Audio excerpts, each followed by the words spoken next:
himself for 5 minutes of questions. And I'll say this to the witnesses. I prepared a list of questions for all three of you.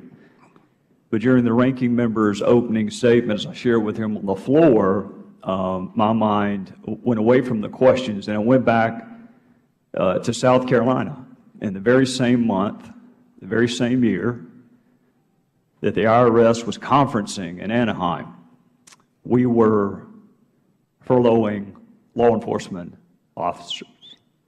We were furloughing teachers. Prosecutors in my own office were furloughed. Secretaries in my own office were furloughed. Those are secretaries who struggle to make ends meet under the best of circumstances. And here we're asking them to go 2 weeks without pay, and we canceled all out-of-town training. We brought our own food to our Thanksgiving and Christmas office socials. We started an anonymous fund to help our fellow employees who were struggling to make ends meet. And one night, one of my secretaries came in after hours and asked if she could borrow the money to buy her child a birthday present. And she kept apologizing for having to do it. She kept saying, "I'll pay you back. I'll pay you back." And at exactly the same time, that young government employee, single mom, was borrowing money for a child's birthday present. Other government employees were staying in $3,500 a night rooms.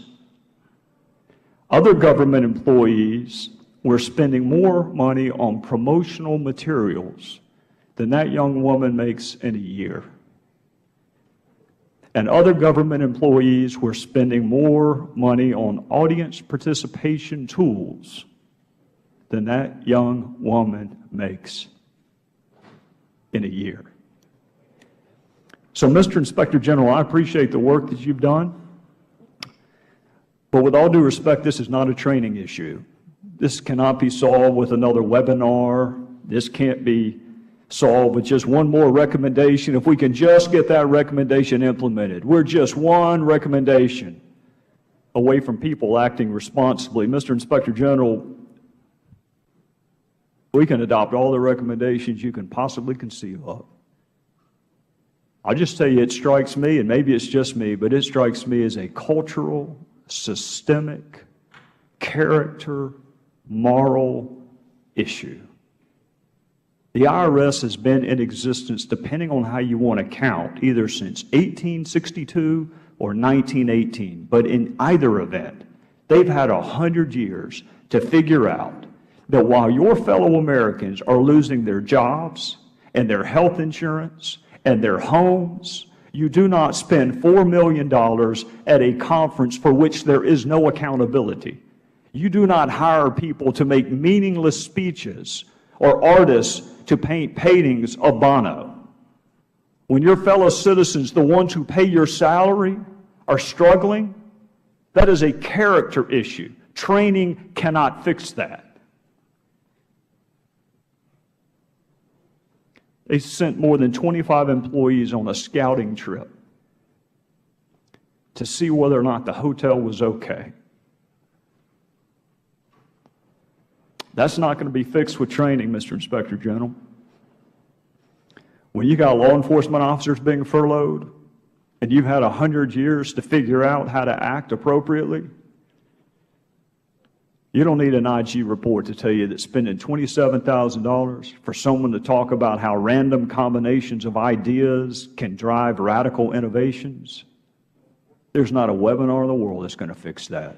So, Mr. Inspector General, in reality, it just strikes me that we just need one single recommendation.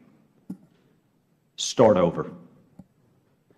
This entity has not only targeted citizens that it was supposed to serve, it's allowed itself to be used as a political tool.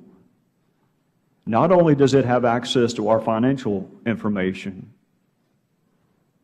it will soon have access to our health information. Those are details that we don't share with people that we do trust.